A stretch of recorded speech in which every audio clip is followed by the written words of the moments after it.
Look, I'm gonna be honest with you right now. I never thought my boss would end up sitting in my lap wearing a bikini while I tried not to have a panic attack. But here we are. Let me back up, because this whole thing sounds insane without context. And honestly, it still sounds insane with context. But whatever. So I work at this marketing firm in Austin called Brightwave Media. It's one of those companies that pretends to be super casual and fun, but also expects you to answer emails at midnight. You know the type. Anyway, my boss is this girl named Harper. Harper Collins. Yeah, like the publisher. She hates when people point that out, so obviously everyone does it constantly. Harper's 26, and I'm 24, and she got promoted to creative director like 8 months ago, which made some people pretty annoyed, because she's young, and honestly, because she's a woman. I wasn't annoyed, though. Harper's actually really good at her job. She's got this way of looking at campaigns that's different from everyone else. Plus, she's not one of those bosses who takes credit for your ideas, which automatically makes her better than like 90% of managers I've had. Oh, and she's also extremely pretty, but that's not relevant to the story, except it kind of is. So I'm mentioning it now. Dark blonde hair that's always in this messy bun that looks accidental, but probably takes effort. Green eyes, freckles across her nose that get darker in summer. And she's got this habit of biting her bottom lip when she's thinking hard about something, and it's distracting in meetings. Not in a creepy way. Just in a, I'm trying to focus on quarterly projections, but you're doing that thing with your mouth way. We'd always had this weird tension between us. Nothing inappropriate. Just this energy whenever we talked. Like sometimes our emails would get a little too friendly, and then one of us would overcorrect and be super professional for a week. Or we'd stay late working on a pitch together and end up talking about random stuff that had nothing to do with work. And then suddenly, it's 9 p.m., and everyone else left hours ago. My coworker Devin said I was being an idiot, and that Harper was obviously into me. But Devin says that about literally everyone. So I didn't believe him. Plus, she's my boss. Well, that's a whole HR nightmare waiting to happen. Anyway, the beach trip. Our CEO decided the whole creative team needed bonding time, so he rented out this massive beach house in Port Aransas for a long weekend in July. 12 of us total. I almost didn't go, because spending a weekend with coworkers sounded like actual hell. But Harper sent me a private Slack message that just said, "Please come. It'll be unbearable without you." And I'm weak, apparently. So I went. We drove down on Friday afternoon. I rode with Devin and Marcus, and we stopped at Buc-ee's because you can't drive to the coast without stopping at Buc-ee's. That's like Texas law or something. I got beef jerky and a blue slushie that turned my tongue weird colors, and Marcus made fun of me the entire rest of the drive. The beach house was ridiculous, like stupid nice. 6 bedrooms, a huge deck, private beach access. Our CEO definitely wasn't paying for this out of company funds, but nobody asked questions because free vacation house. Harper was already there when we arrived. She was standing on the deck in jean shorts and a white tank top, with her hair down for once, and the sunset was behind her. And I had this moment where I forgot how to act like a normal person. Devin elbowed me in the ribs and whispered, "You're staring, dude," and I told him to shut up. That night was fine. We grilled burgers and drank beer and played cards against humanity until someone got offended, and then we switched to just chatting. Harper sat next to me on the couch, and our knees kept touching, and I couldn't tell if she was doing it on purpose or if I was reading into things because I'm an idiot. Saturday morning is when everything went sideways. Well, everyone decided to spend the day at the beach. It was hot as hell, like that brutal Texas summer heat where the air feels thick. I put on sunscreen and swim trunks and went down to where people were setting up chairs and umbrellas. And then Harper walked out of the house. She was wearing this navy blue bikini. Nothing crazy, nothing inappropriate, just a normal bikini. But my brain basically short-circuited anyway, because wow, okay, she looks like that apparently. Devin caught my expression and started laughing. "You're so screwed, man," he said quietly, and I told him once again to shut up. We all hung out for a while, swimming, throwing a football around, the usual beach stuff. Harper and I ended up on the same team for volleyball, and she high-fived me every time we scored, and it felt like my hand was on fire afterward, which is dramatic, but true. Around noon, people started breaking off to do their own thing. Some went walking down the shore. Some stayed in the water.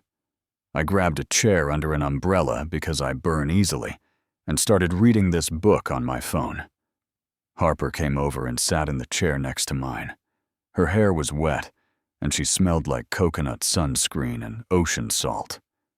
"Good book?" she asked. "It's okay. Sci-fi thing. Probably not as good as what you're reading." She laughed. "I'm reading a romance novel that has a pirate on the cover, so I don't know about that." We talked for a bit about nothing important. Work stuff. Weekend plans. She mentioned her friend's wedding coming up in September, and I told her about my sister visiting next month. Then she got quiet for a second and looked down the beach. "Oh no," she said. "What?" Her whole body tensed. "My ex-boyfriend is here." I sat up straighter.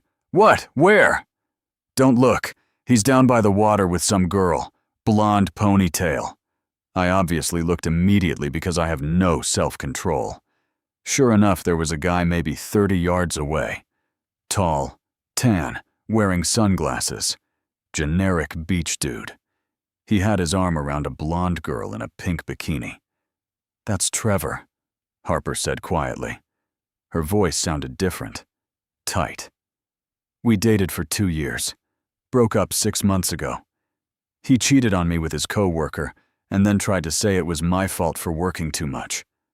"That's awful," I said. "I'm sorry." "Yeah, he's the worst." She bit her lip. "He's looking over here. Oh God, he's walking this way." I glanced over. Sure enough, Trevor had noticed us and was heading in our direction with a stupid, confident smile. "Okay," Harper said suddenly. "I need you to do something for me, and I'm sorry in advance." "What?" She stood up from her chair, and before I could process what was happening, she sat down right in my lap, her back against my chest, her legs over mine. My hands automatically went to her waist to steady her, and I could feel my heart absolutely exploding. "Don't move," she said quietly. Her voice was shaking slightly. "Just please don't move. My ex is watching, and I need him to think we're together." My brain completely stopped working. Every single thought I'd ever had just vanished. Red Harper was sitting in my lap in a bikini, and her skin was warm from the sun, and I could smell her shampoo, and she was asking me to pretend we were dating, and I couldn't breathe properly. "Is this okay?" she whispered. I managed to say, "Yeah," even though my voice came out weird. Trevor was getting closer, maybe 20 feet away now. Harper leaned back against me more, and I thought I might actually pass out. "Just act natural," she said. Act natural. Right.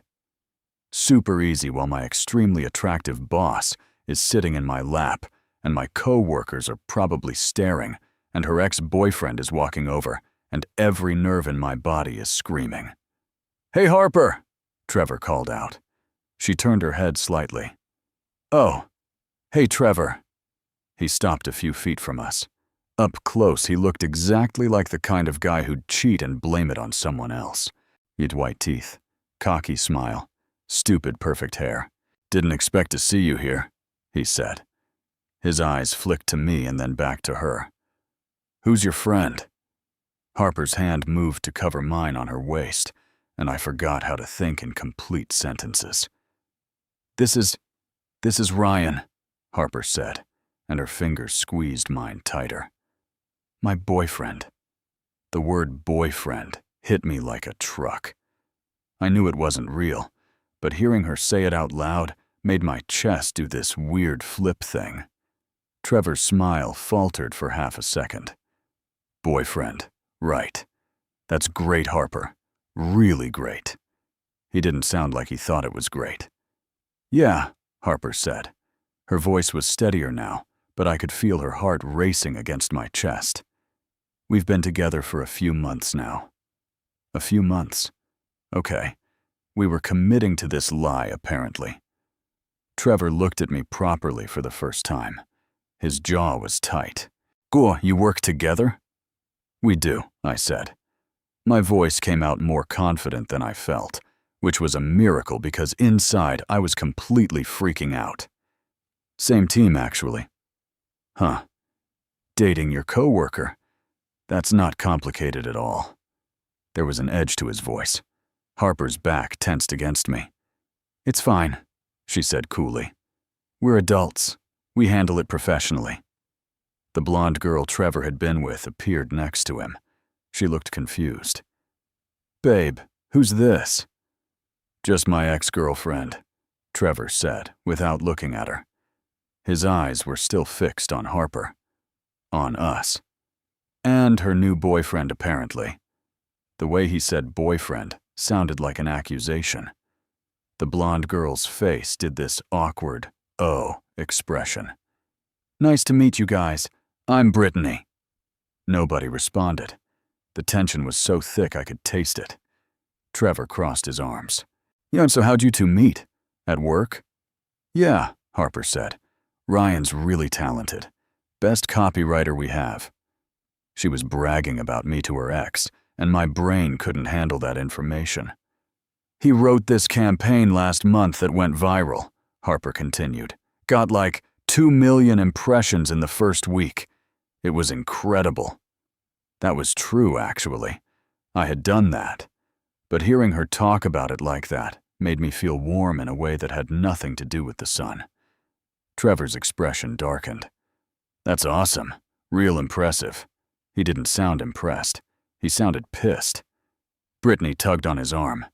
We should probably get back, babe. The others are waiting. Yeah, sure. Trevor didn't move. He was still staring at Harper. At me. At my hands on her waist. You look good, Harper. Happy. I am happy, Harper said quietly. Oh, something shifted in Trevor's face. Regret, maybe. Or anger. Hard to tell. Well, good for you. He finally looked away. See you around, I guess. Probably not, Harper said. Trevor flinched. Then he turned and walked away with Brittany hurrying after him. We sat there frozen for what felt like hours, but was probably 30 seconds. I could hear the waves crashing, seagulls calling, my own heartbeat pounding in my ears. Is he gone? Harper whispered. I glanced down the beach. Trevor and Brittany were far away now, almost out of sight. Yeah, he's gone. Harper didn't move. Neither did I. I'm sorry, she said finally. Her voice cracked a little. That was so weird and inappropriate, and I just panicked when I saw him, and I wasn't thinking, and Harper, it's okay. It's not okay. Not. I literally just sat in your lap and told my ex you're my boyfriend, without asking if that was all right, and Harper, I said her name firmer this time. Seriously, it's fine. I'm fine. She turned her head to look at me over her shoulder. Our faces were suddenly very close. Close enough that I could see the darker flecks of gold in her green eyes. Close enough that if I moved forward even a little bit, our noses would touch. You're sure? She asked. Positive. We stayed like that, staring at each other. The air between us felt electric, charged with something I couldn't name, but could definitely feel. I should probably get up now, Harper said softly. Probably, I agreed. Neither of us moved. Her eyes dropped to my mouth for just a second. So quick I almost missed it. But I didn't miss it. And my entire body reacted to that tiny glance like someone had set off fireworks in my veins. "Ryan," she whispered. "Yeah, can I tell you something?" My throat went dry. "Sure." She took a shaky breath, opened her mouth, and then, "Harper! Ryan!" We both jumped. Harper practically launched herself off my lap. My hands felt cold without her. Devin was jogging toward us with a huge grin on his stupid face. "You guys missed it. Marcus got stung by a jellyfish. His leg is all swollen and red. It's hilarious, you gotta see." Harper stood up quickly, brushed sand off her legs. Wouldn't look at me. "We should go check on Marcus," she said. Her voice was back to normal. Professional. Boss voice. Just like that, the moment was gone. I stood up too. My legs felt shaky. Devin looked between us. His grin got wider. Did I interrupt something?" "No," Harper said too quickly. "Nothing. Let's go." She walked away fast toward where people were gathered around Marcus. Devin raised his eyebrows at me. "Dude, what just happened?" I had no idea how to answer that question. I didn't talk to Harper for the rest of the day, not because I didn't want to. She just kept avoiding me. Every time I got close, she'd suddenly need to help with something or talk to someone else or go inside for water. It was obvious and awkward, and it made my chest hurt. In a way I didn't know how to fix. That night, everyone decided to have a bonfire on the beach. Someone brought a speaker and beer, and we all sat around in the sand, while the sky turned purple and then black. Stars came out, the kind you can't see in the city. Harper sat across from me on the other side of the fire. She was wearing sweatpants and a hoodie now, and her hair was in that messy bun again. She laughed at Devin's dumb jokes and talked about work stuff with Marcus. But she didn't look at me once. It felt wrong. We'd never been weird like this before, and I hated it. Around 10 p.m., people started heading inside. Too much sun and too much beer, making everyone tired. Eventually, it was just me and Devin left. "You gonna tell me what happened earlier?" Devin asked. I threw a piece of driftwood into the fire, watched the flames jump higher. "Her ex showed up. She panicked, asked me to pretend we were dating." Devin whistled low. "And?" "And nothing. You interrupted before she could say whatever she was gonna say." "Dude, I'm sorry. I didn't know." "It's fine." It wasn't fine. Doesn't matter anyway. She's my boss. "It's complicated. Life's complicated," Devin said. He stood up and brushed sand off his shorts. "But you're both making it more complicated than it needs to be. Just talk to her, man." He headed inside and left me alone with the fire and my thoughts. I sat there for maybe 20 minutes, thinking about Harper's face when she'd turned to look at me, the way her voice shook when she said my name, how close we'd been. I was so lost in my head, I didn't hear footsteps behind me. "Hey!" I turned around fast. Harper was standing there in the dark. The firelight made shadows dance across her face. "Hey," I said. My voice came out rough. "Can't sleep?" "Not really." She sat down next to me in the sand, not too close, but closer than she'd been all evening. We both stared at the fire for a while without talking. "I'm sorry about today," she finally said. "The whole thing with Trevor was stupid, and I put you in a terrible position and—" "Stop apologizing," I interrupted. "I already told you it's fine." "But it's not fine, Ryan. I've been your boss for 8 months, and I crossed a line today, and now things are weird between us, and I hate it. Things don't have to be weird." "Yes, they do." She pulled her knees up to her chest. "Because I almost did something really stupid earlier." My heart started beating faster. "What do you mean?" When she turned to look at me, and even in the dim light, I could see her eyes were watery. When we were sitting there and you were looking at me like that, I almost kissed you. Right there in front of everyone. And that would have been so wrong, because you work for me and it's inappropriate. And I'm supposed to be professional, but God, Ryan, I wanted to so badly. Every word hit me like a physical thing. My chest felt tight. Harper, and the worst part is it's not just today, she kept going. Her words coming faster now. I've wanted to for months. Every time we stay late working together, and you make me laugh, or every time you send me those stupid memes that somehow make bad days better, or every time you look at me during meetings and I forget what I'm saying.